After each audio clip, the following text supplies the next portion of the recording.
किसानों का दर्द बांटने ट्रेन से पंजाब निकले राहुल गांधी। नई दिल्ली रेलवे स्टेशन से स्लीपर कोच में किया सफर। पंजाब में मंडियों की छानेंगे खाद। फतेह साहब मंडी, खन्ना मंडी, गोविंदगढ़ मंडी में किसानों से मिलेंगे राहुल। गेहूं खरीद कर लेंगे जायजा। राहुल आज पंजाब में गुजारेंगे रात। भाजपा ने दी जानकारी। राहुल गांधी ने कहा भूमि अधिग्रहण बिल पर भी किसानों से करेंगे बात। केंद्र सरकार छीनना चाहती है उनकी जमीन। राहुल ने ट्रेन में लोगों को दिया ऑटोग्राफ। लैंड बिल को लेकर राहुल गांधी करेंगे पूरे देश की यात्रा। सूत्रों के मुताबिक मई के आखिरी हफ्ते में होगी पदयात्रा की शुरुआत। अफगानिस्तान के राष्ट्रपति मोहम्मद अशरफ घानी ने पीएम मोदी के साथ की साझा प्रेस कॉन्फ्रेंस। 3 दिवसीय भारत दौरे पर आए हैं मोहम्मद अशरफ घानी। The relationship between India and Afghanistan is not just between two countries or governments. It is a timeless link of human hearts. PM Modi ने कहा पुनर्निर्माण में अफगानिस्तान के साथ है भारत। अफगानिस्तान को 3 चीता हेलीकॉप्टर देने का किया जिक्र। मोदी ने बाघा और अटारी बॉर्डर को अफगानिस्तान से व्यापार के लिए खोला। कहा इन सरहदों पर अफगानी ट्रकों का स्वागत। चाहबहार परियोजना का भी किया जिक्र। अफगानिस्तान के राष्ट्रपति मोहम्मद अशरफ घानी ने राष्ट्रपति प्रणब मुखर्जी और प्रधानमंत्री नरेंद्र मोदी से की मुलाकात। राष्ट्रपति भवन में किया गया पारंपरिक स्वागत।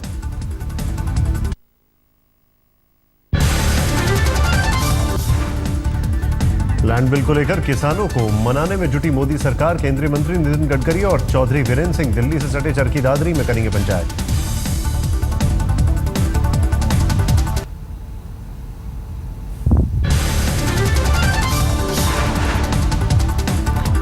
आफत में केजरीवाल के मंत्री जितेंद्र तोमर। भागलपुर की तिलका मांझी यूनिवर्सिटी ने तोमर की डिग्री को बताया फर्जी। हाईकोर्ट में दायर किया हलफनामा। कांग्रेस ने किया प्रदर्शन। तोमर ने भागलपुर यूनिवर्सिटी से एलएलबी करने का किया था दावा। यूनिवर्सिटी ने कहा तोमर की डिग्री पर जो रजिस्ट्रेशन नंबर दिखाया गया है वो किसी और का है। तोमर ने ऐसी डिग्री के आधार पर बार काउंसिल में कराया था रजिस्ट्रेशन। अदालत ने बार काउंसिल से तोमर के खिलाफ आरोपों की जांच की रिपोर्ट मांगी। 20 अगस्त को होगी अगली सुनवाई। जितेंद्र तोमर ने कहा मेरे खिलाफ हो रही है साजिश। डिग्री से संबंधित कोर्ट को दूंगा सबूत। कोर्ट सारे रिकॉर्ड मंगा लेगा। बहुत बड़े बड़े होते हैं, रजिस्टर होते हैं, वो सब मंगाए जाएंगे वहां पे। 100% राजनीतिक साजिश है। राजनीतिक साजिश की जा रही है आम आदमी पार्टी के खिलाफ। आम आदमी पार्टी ने कहा विपक्ष धैर्य रखे। जितेंद्र तोमर का मसला न्यायालय में है, निर्णय का इंतजार करें। अगर ये मसला न्यायालय के पास है तो क्या विपक्ष को न्यायालय और न्याय प्रणाली में विश्वास नहीं है, यकीन नहीं है? और अगर है तो अधीर होने की बजाय ट्रेडिशनल पॉलिटिकल रूल से करने की बजाय मसले को हमें लगता है कि धैर्यपूर्वक इंतजार करना चाहिए।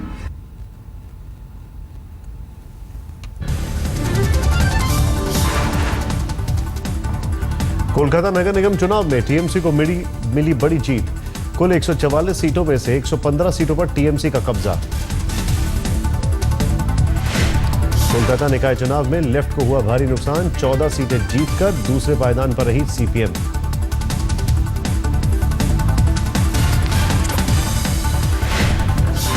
कोलकाता निकाय चुनावों में लेफ्ट के हिस्से पहले थी 33 सीटें। 19 सीटों का हुआ नुकसान। बीजेपी को भी कोलकाता निकाय चुनाव में मिली 4 सीटों की बढ़त। कुल 7 सीटें जीती बीजेपी, पहले थी 3 सीटें। कोलकाता में निकाय चुनाव में कांग्रेस को 5 सीटों का हुआ नुकसान। सिर्फ 5 सीटों पर मिली जीत, पहले थी 10 सीटें।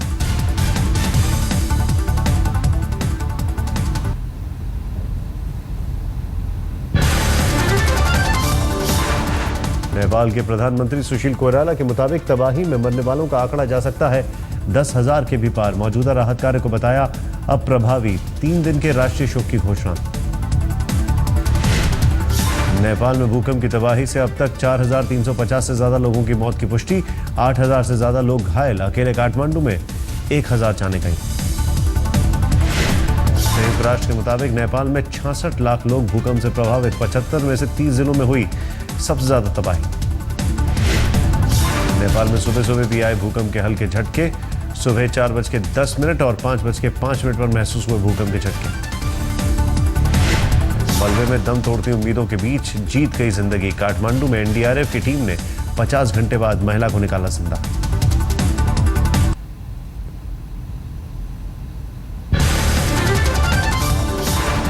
भूकंप से तिब्बत में तबाही की हैरत अंगेज तस्वीर कैमरे में कैद। इमारतें ढहने के दौरान मची चीख पुकार और तबाही का मंजर दिल दहला देने वाला है।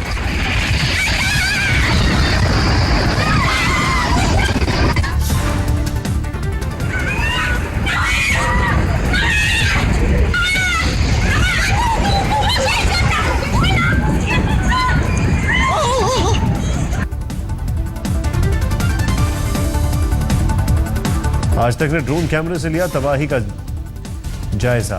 हर ओर दिखे जलजले के दहशत के निशान।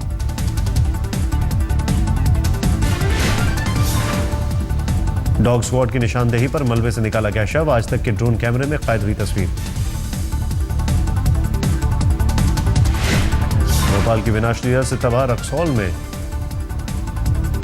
भूकंप की विनाशलीला से तबाह रक्सौल में राहत कार्यों की निगरानी करेंगे केंद्रीय मंत्री धर्मेंद्र प्रधान। पीएम मोदी ने सौंपी जिम्मेदारी।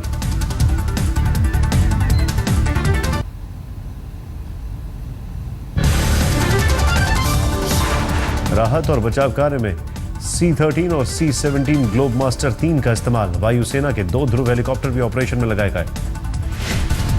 रात में भी राहत के काम के लिए एयरफोर्स तैयार। एयरफोर्स ने किया 2000 से ज्यादा लोगों को रेस्क्यू। नेपाल से अब तक 5400 भारतीय स्वदेश लौटे। सोमवार को करीब 1600 भारतीयों की हुई वापसी। दिल्ली से नेपाल बॉर्डर तक चलेंगी स्पेशल ट्रेन। नेपाल दूतावास ने भारत सरकार से रक्सौल गोरखपुर बॉर्डर तक ट्रेन चलाने की अपील। भूकंप के 3 दिन बाद नेपाल सरकार ने जारी किया हेल्पलाइन नंबर। नेपाल का हेल्पलाइन नंबर है 1234।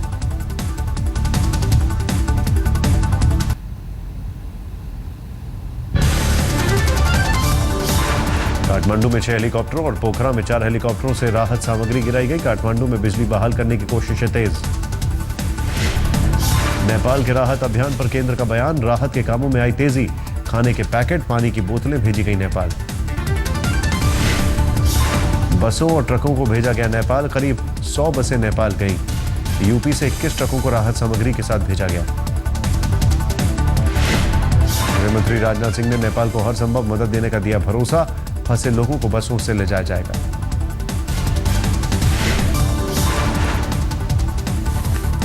पीएम मोदी ने दिखाई दरियादिली। प्रधानमंत्री राहत कोष में दी 1 महीने की सैलरी।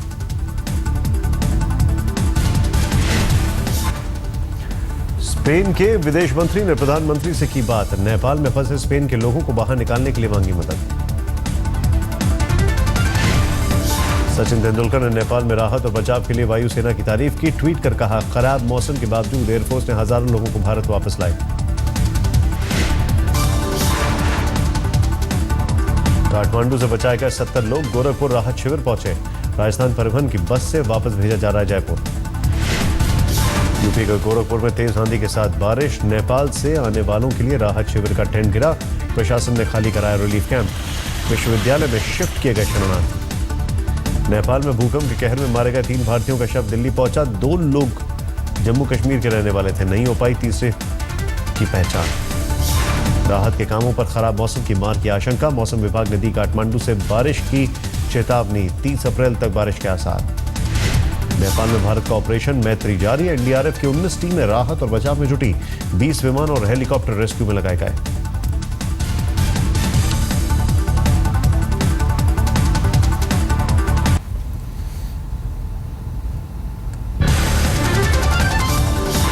काठमांडू में खुले आसमान के नीचे चलाया जा रहा है एक टीवी चैनल। भूकंप में तबाह हो गई थी चैनल की बिल्डिंग। भूकंप के बाद जो आशियाने बचे हैं वहां भी रहने में लोगों को लग रहा है डर। सामान लेकर सुरक्षित ठिकानों की ओर पलायन कर रहे हैं लोग। भूकंप से एवरेस्ट पर तबाही के बाद अब अल्मोड़ा में भी बर्फीले तूफान की तबाही की आशंका में डूबा। मनुस्यारी शहर के नजदीक पंचूली और चिपला केदार में दिखा भयावह दृश्य। काठमांडू में भूकंप की तबाही में कानपुर के रहने वाले युवक की गई जान। चेकरी इलाके का रहने वाला राफे जावेद की काठमांडू में थी दुकान। बिहार के दरभंगा में अस्पताल प्रशासन ने भूकंप पीड़ितों के साथ किया भद्दा मजाक। उपचार के दौरान आपदा पीड़ितों के माथे पर लिखा भूकंप।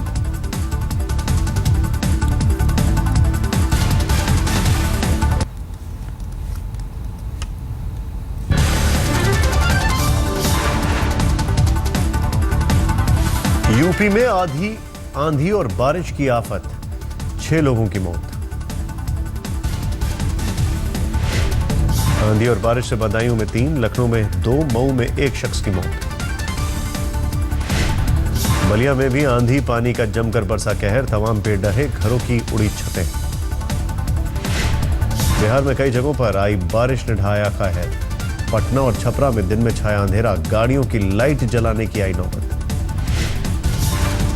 बेमौसम बारिश और ओले से बद्रीनाथ राष्ट्रीय राजमार्ग NH-58 और जोशीमठ और विष्णुप्रयाग के आसपास जाम हुआ रास्ता, तीर्थयात्री फंसे।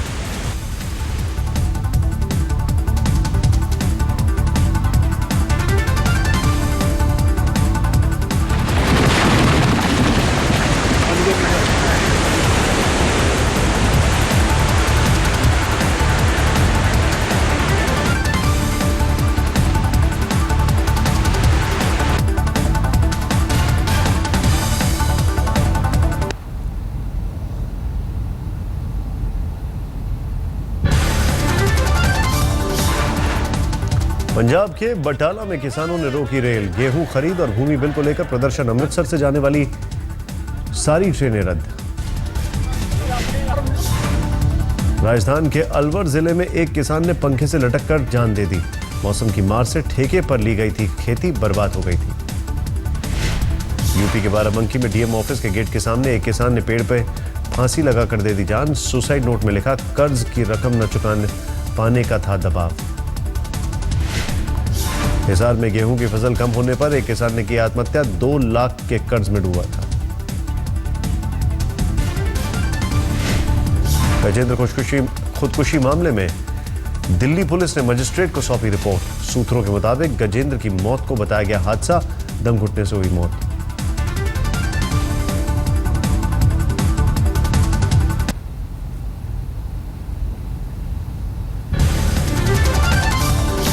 गुड़गांव की आयरो सिटी के ग्रैंड आर्क में कलाकार सुबोध गुप्ता ने एक बार फिर पेश की बेजोड़ कलाकृति। सुबोध ने स्टील के बर्तनों से वट वृक्ष का किया निर्माण। ग्रैंड आर्क में स्टील के इस पेड़ का निर्माण करने में क्रेन की भी मदद ली गई।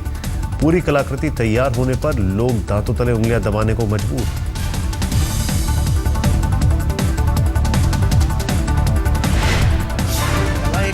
ऐसी चीज़ है जो सिर्फ लिखकर और बोलकर नहीं जानी जा सकती, वो अपनी जहन में चली जाती है। तो ये कला का एक बहुत बड़ा इतिहास है और कला का एक बड़ा महत्व है, तो ये बहुत ही बड़ी बात है।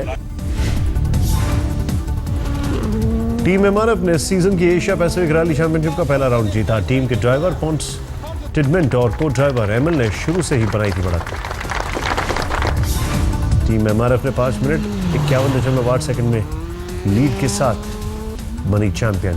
दूसरे पायदान पर रहे टीम एमआरएफ के ही गौरव गिल और ग्लेन मैकनल। 282 किलोमीटर की इंटरनेशनल रैली में शामिल हुई थी 48 कारें।